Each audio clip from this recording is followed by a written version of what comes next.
नमस्कार। Preparation for history में आप सभी का स्वागत है। सुप्रभात। और आज के सेशन की शुरुआत करते हैं। कल हमने जो पढ़ा उस सेशन में हमने हड़प्पा सभ्यता के लोगों का विदेशी सभ्यताओं के साथ संबंध और उनका धार्मिक जीवन के विषय में विस्तृत अध्ययन किया है। आज की क्लास में हम उसके आगे हड़प्पा सभ्यता के लोगों के पतन के कारणों के विषय में विस्तृत अध्ययन करेंगे। साथ ही साथ उनकी जो उसमें जो विभिन्न विद्वानों के मत हैं उनको भी जानेंगे। तो आज की क्लास हड़प्पा सभ्यता के पतन के कारणों से संबंधित है और सैंधव स्थलों पर प्राप्त अवशेष एवं वस्तुओं से है जिनके विषय में भी हम जानेंगे। तो सबसे पहले हम हड़प्पा सभ्यता के पतन के कारणों के विषय में जानते हैं। तो ज़्यादा बात ना करते हुए क्लास की शुरुआत करते हैं। यदि आपको हमारा चैनल में दिया जा रहा इतिहास विषय का ज्ञान समझ में आ रहा हो, विषय वस्तु परीक्षा उपयोगी लग रही हो, तो हमारे चैनल को सब्सक्राइब, लाइक और शेयर करें। आइए शुरू करते हैं आज के सेशन को। हड़प्पा सभ्यता के पतन के कारण। हड़प्पा सभ्यता के पतन के संदर्भ में विद्वानों द्वारा एक मत नहीं है, अलग अलग मत अलग अलग विद्वानों ने दिए हैं। इस सभ्यता के पतन के लिए किसी एक कारण को उत्तरदायी नहीं माना जा सकता, क्योंकि इस सभ्यता के पतन में क्रमिक या तो क्रम बाई क्रम हुआ होगा या फिर प्राकृतिक या फिर मानवीय हस्तक्षेप हुआ होगा। ये इतने कारण रहे होंगे जिनकी वजह से हड़प्पा सभ्यता विनष्ट हुई। और कहा जाता है कि जो हड़प्पा सभ्यता थी वो एक नगरीय सभ्यता थी। ये नगरीय सभ्यता से धीरे धीरे गांव की सभ्यता में यानी ग्रामीण सभ्यता में, जो ग्रामीण सभ्यता है उसमें तब्दील हो गई या परिवर्तित हो गई। पतन के प्रमुख कारण। पहला कारण है प्रशासनिक शिथिलता। प्रशासन में कोई उच्च कोटि का प्रशासन नहीं रहा होगा और अनुशासन नहीं रहा होगा। दूसरी बात, प्रशासनिक शिथिलता की वजह से भी शायद हड़प्पाइयों का पतन हो गया होगा। जलवायु परिवर्तन हुआ होगा, ऐसी जलवायु आ गई होगी, ऐसा मौसम हो गया होगा कि जिनसे मानव जीवन संकटग्रस्त हो गया होगा। तीसरा, बाढ़। नदियों ने मार्ग बदल लिए होंगे और जहां बस्तियां रही होंगी वहां से नदियां चली गई होंगी, इस वजह से भी। अगला, विदेशी व्यापार में गतिरोध। विदेशी व्यापार में रोक लग गई होगी जिससे उनकी आजीविका न चल पाई होगी। भूतात्विक परिवर्तन। कोई जब उल्लेखनीय भूतात्विक परिवर्तन हुआ होगा, या जैसे भूकंप जैसी स्थिति आई होगी। छठवां, बाह्य एवं आर्यों के आक्रमण। मतलब बाहरी लोगों के या आर्यों के आक्रमण हुए होंगे जिनकी वजह से उन लोगों ने इन पर हमला किया होगा, तो इनकी सबकी मृत्यु हो गई होगी। सातवां कारण है महामारी आई होगी या कोई प्राकृतिक आपदा आया होगा या मलेरिया आदि जैसी कोई स्थिति रही होगी। ये कारण बताए जाते हैं सिंधु सभ्यता के पतन के। कुल विद्वानों के द्वारा अलग अलग कारण बताए जाते हैं। प्रशासनिक शिथिलता, जलवायु परिवर्तन, बाढ़, विदेशी व्यापार में गतिरोध, भूतात्विक परिवर्तन, बाह्य एवं आर्यों के आक्रमण, महामारी, प्राकृतिक आपदा, मलेरिया आदि जैसी बीमारियों का शायद प्रचलन हुआ हो। इस वजह से वह इतनी विकसित और पुष्पित सभ्यता विनष्ट हो गई हो। अब आगे हम जानते हैं कि पतन के संबंधित कारणों में विद्वानों के जो अलग अलग मत हैं, तो किस विद्वान ने क्या कहा है इसको भी जानना जरूरी है। और ये बहुत महत्वपूर्ण क्लास है आपके लिए। क्लास को पूरा देखिएगा। वीएन गॉर्डन चाइल्ड ने और तथा आरपी चंदा एवं व्हीलर। देखिए, कुछ इतिहासकार हैं जो, ये इतिहासकार एक मत है। गार्डन चाइल्ड, आरपी चंदा और मर्टिमर व्हीलर, इनका कहना है यह बाह्य आर्यों के आक्रमण से यह सभ्यता नष्ट हुई। किसका किसका? Mortimer Wheeler, V Gordon Childe, RP Chanda, ये तीनों का कहना है कि बाह्य आक्रमण या फिर आर्यों के आक्रमण से सभ्यता नष्ट हुई। जॉन मार्शल और अर्नेस्ट मैके एवं एम आर राव का कहना है कि बाढ़ की वजह से यह सभ्यता विनष्ट हो गई। ऑरेल इंस्टाइन, अमलानंद घोष का कहना, जो ऑरेल इंस्टाइन है और अमलानंद घोष है, इनका कहना है कि जलवायु परिवर्तन की वजह से सभ्यता विनष्ट हो गई। एम आर साहनी का कहना है कि भूतात्विक परिवर्तन हुआ होगा, कोई भूकंप जैसी स्थिति आई होगी तब यह सभ्यता नष्ट हो गई। जॉन मार्शल का कहना है कि प्रशासनिक शिथिलता की वजह से यह सभ्यता नष्ट हुई होगी। KUR कैनेडी का कहना है कि प्राकृतिक आपदा, मलेरिया जैसी स्थिति आई होगी तब यह सभ्यता विनष्ट हो गई होगी।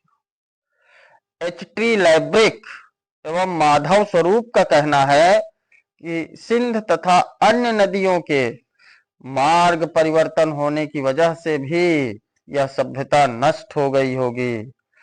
MR मुगल का कहना है कि शुष्कीकरण की वजह से धीरे धीरे क्रमशः शुष्कीकरण की वजह से भी ये सभ्यता नष्ट हो गई होगी। तो अलग अलग विद्वानों के अलग अलग मत हैं, हमें इस पे नहीं जाना है। हमें जिसमें अधिक लोगों के मत हैं उस बात पर ध्यान रखना है। उम्मीद करता हूं आपको हमारी बात समझ में आ रही होगी। अब हम जानते हैं हड़प्पाई लिपि के विषय में।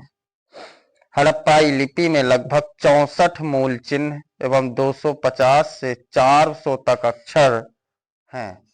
इस जो हड़प्पाई लिपि है इसमें कुल मूल जो हैं चिन्ह 64 हैं और अक्षर जो हैं 250 से 400 के बीच में है।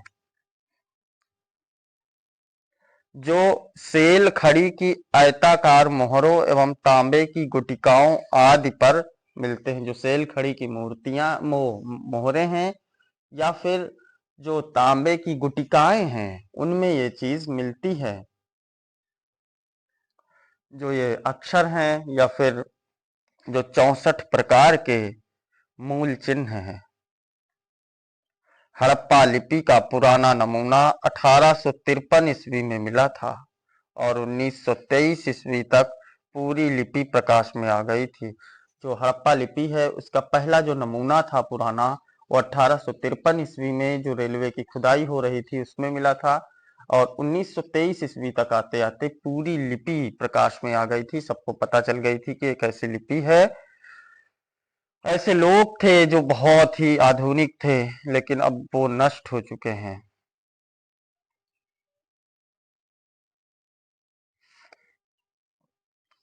परंतु अभी तक इस लिपि को हम पढ़ नहीं सके हैं। इस लिपि को अभी तक पढ़ा नहीं जा सका है। प्रयास तो अनेक विद्वानों ने किए हैं लेकिन अभी इसमें सफलता नहीं मिली है। इसकी लिपि पिक्टोग्राफ अर्थात चित्रात्मक थी जो दाईं से बाईं ओर लिखी जाती थी। इस पद्धति को ब्रस्टोफेडन कहा जाता है। सबसे ज्यादा चित्र यू आकार तथा मछली के प्राप्त हुए हैं। सैंधव सभ्यता की देन। देखो सैंधव सभ्यता ने हमें दिया क्या, सबसे ज्यादा जो चित्र है वो मछली के आकार के पाए गए हैं। ये था लिपि के विषय में। अब हम जानते हैं सैंधव सभ्यता की देन, उसने हमें दिया क्या, हमें सीखने को क्या मिला। सैंधव सभ्यता में प्रचलित अनेक चीजें ऐतिहासिक काल में भी निरंतर रहीं। इसके कुछ प्रमुख उदाहरण हैं। दशमलव प्रणाली, यह सिंधु सभ्यता में थी और ऐतिहासिक काल में भी रही। दशमलव प्रणाली पर आधारित माप तौल प्रणाली, नगर नियोजन, सड़कों एवं नालियों की व्यवस्था।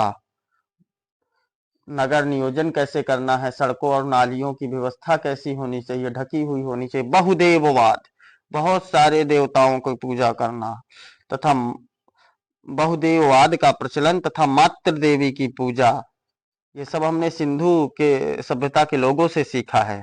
प्रकृति की पूजा हमने सिंधु सभ्यता के लोगों से सीखा है। शिव पूजा, लिंग पूजा एवं योनि पूजा तथा योग का प्रचलन जल का धार्मिक महत्व, वास्तविक चक्र आदि प्रतीक के रूप में तबीज। हमने बहुत सारी बुरी चीजें भी सीखी है। तबीज, तंत्र मंत्र का प्रयोग करना, आभूषणों का प्रयोग करना, बहुफसली कृषि व्यवस्था मतलब कई सारी फसलें बोना, कृषि व्यवस्था जिसमें कई सारे फसलें बोई जाती हों, अग्नि पूजा या यज्ञ, नाग पूजा, वृक्ष पूजा, मोहरों का प्रयोग, इक्का गाड़ी एवं बैलगाड़ी तथा आंतरिक एवं बाह्य व्यापार, ये सब हमने मतलब देश के अंदर और देश के बाहर का व्यापार, ये सब हमने सिंधु के लोगों से ही सीखा है। हड़प्पा सब, ये सब चीजें हड़प्पा सभ्यता की प्रमुख देन है। प्रथम नगरीय जीवन की सूत्रपात भी हड़प्पा सभ्यता में ही हुआ था। अब हम जानते हैं कि इन हड़प्पाई नगरों से हमें क्या क्या कहां से मिला है। सबसे इंपॉर्टेंट है, इसको आपको ध्यान से सुनना है। पहला है हड़प्पा। हड़प्पा से हमें कब्रिस्तान जो मिला है RS-37 मिला है, और लकड़ी की समाधान पेटिका भी मिली है जिसमें लोगों का अंतिम संस्कार किया जाता रहा होगा। शंख का बना बैल भी मिला है, पीतल की इक्का गाड़ी मिली है, स्त्री के गर्भ से निकला हुआ पौधा मिला है जो उर्वरता की देवी का प्रतीक है, गेहूं व जौ के दाने मिले हैं, अन्नागार मिला है, स्वास्तिक एवं चक्र के साक्ष्य, कांस्य का दर्पण, तांबे का बना पैमाना मिला है। ये सब हमें हड़प्पा नामक नगर से प्राप्त हुआ है। क्या क्या हड़प्पा से प्राप्त हुआ है एक बार और देखते हैं। कब्रिस्तान में RS-37, लकड़ी की समाधान पेटिका, शंख का बना बैल, पीतल की इक्का गाड़ी, स्त्री के गर्भ से निकला हुआ पौधा जो उर्वरता की देवी का प्रतीक है, गेहूं व जौ के दाने, अन्नागार जिसे हम गोदाम बोलते हैं, स्वास्तिक एवं चक्र के साक्ष्य, कांस्य का दर्पण, तांबे का बना पैमाना आदि चीजें हमें प्राप्त हुई हैं हड़प्पा से। अब हम देखते हैं मोहनजोदड़ो से हमें क्या क्या मिला है। बृहद स्नानागार जिसे हम सार्वजनिक स्नानागार कहते हैं, बड़ा अन्नागार, बड़ा सा गोदाम, मातृ देवी की मूर्ति, कांसे की बनी हुई नर्तकी की मूर्ति, योगी की मूर्ति, हाथी का कपाल खंड, राजमुद्रक, मुद्रांक मतलब जो राजा राजसी लोगों द्वारा लिखे जाते थे, ये भी मिला है हमें मोहनजोदड़ो से। मोहनजोदड़ो से हमें क्या क्या मिला, एक बड़ा स्नानागार, बड़ा अन्नागार, मातृ देवी की मूर्ति, कांसे की बनी नर्तकी की मूर्ति, योगी की मूर्ति, हाथी का कपाल खंड और राजमुद्रंक, घोड़े के दांत एवं घोड़े की आकृति, पशुपतिनाथ की मूर्ति भी मिली है, घोड़े की आकृति भी मिली है, पशुपतिनाथ की मूर्ति भी मिली है, और सूती कपड़े का भी साक्ष्य मिला है। पत्थर की मुहर पर जहाज का चित्र मिला है, कुम्हारों के 6 भट्ठों के अवशेष मिले हैं, सीपी का बना पैमाना मिला है, उत्कीर्ण कांस की कुल्हाड़ी मिली है, गीली मिट्टी पर दिए के साक्ष्य मिले हैं, और गले हुए तांबे के ढेर तथा मिट्टी के बने तराजू, सबसे बड़ी ईंटों का साक्ष्य भी यहीं से मिला है। ये सब कुछ हमें कहां से मिला है, ये सब कुछ हमें मोहनजोदड़ो से मिला है। मोहनजोदड़ो से ये सारी चीजें हमें प्राप्त हुई हैं। अब हम देखते हैं चनहुदड़ो। चनहुदड़ो से हमें क्या क्या मिला है, अलंकृत हाथी, वक्रकार ईंटें, देखो हमें अलंकृत हाथी मिला है, वक्रकार ईंटें मिली हैं चंदहुदड़ो से, कंघा मिला है, लिपस्टिक मिला है, 4 पहिए वाली गाड़ी मिली है, मनके वाला कारखाना मिला है। ये सब चीजें हमें चंदहुदड़ो से प्राप्त हुई हैं। उसके बाद हम देखते हैं कालीबंगन। कालीबंगन से आयताकार 7 अग्नि की वेदिकाएं मिली हैं, प्राक हड़प्पन कालीन जुते हुए खेत के साक्ष्य मिले हैं, कांच व मिट्टी की चूड़ियां मिली हैं, सिलबट्टा मिला है जिसमें मसाले पीसते हैं महिलाएं गांव में, नगर दुर्ग मिला है, और निचली बस्ती भी मिली है। नगर दुर्ग और निचली बस्ती के विषय में बार बार आपको बता चुका हूं। सूती कपड़े की छाप मिली है। माणिक्य व मिट्टी के मनके मिले हैं। बेलनाकार मुहरें मिली हैं। मिट्टी के खिलौने मिले हैं तथा प्रतीकात्मक समाधियां भी मिली हैं। ये सब चीजें हमें कालीबंगा से मिली हैं।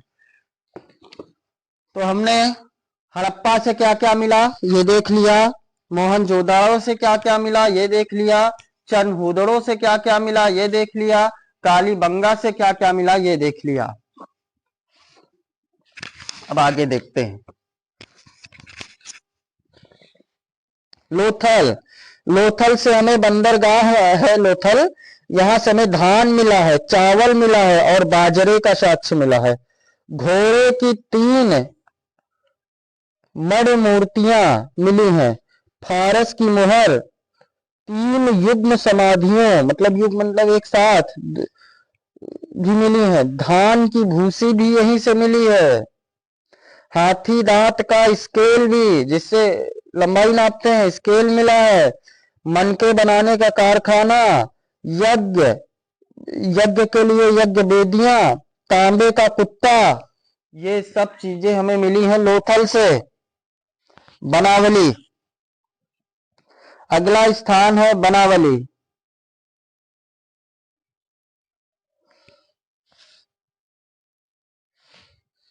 मिट्टी का बना हल, बनावली से हमें मिट्टी का बना हल मिला है। जौ मिला है। आरा युक्त मुड़ा हुआ पहिया मिला है। तांबे के वाराग्र मिले हैं। सुरकोटदा से घोड़े की हड्डियां मिली हैं एवं एक विशेष प्रकार की कब्रगाह मिली है। कहां से मिली है विशेष प्रकार की कब्रगाह और घोड़े की हड्डियां? सुरकोटदा से। धौलावीरा से हमें विशेष प्रकार की जल प्रबंधन प्रणाली मिली है। जो धौलावीरा है वहां से हमें विशेष प्रकार की जल प्रबंधन प्रणाली मिली है। 3 भागों में बटा नगर, एकमात्र स्टेडियम जो खेल का मैदान कहा जाता है, उसके भी साक्ष्य हमें धौलावीरा से ही मिले हैं।